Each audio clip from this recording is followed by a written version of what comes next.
Hello, good afternoon. Ngayon naman mga viewers, ang aking luluto ay lumpiang pinirito. Ngayon, pinirito ko na yung tokwa, pahaba, lengthwise, saka yung kamote. Ngayon, ito ang wrapper, lumpia wrapper. Lalagyan ko ng hipon, kaya hiniwa ko yung isang buo. Pinag-divide ko sa kalahati.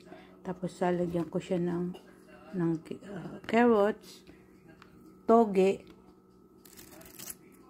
itong repolyo, cabbage. Ngayon pipirito kaya kailangan mantika. Ang sausawan ko, suka, sibuyas na pula, saka asukal na pula.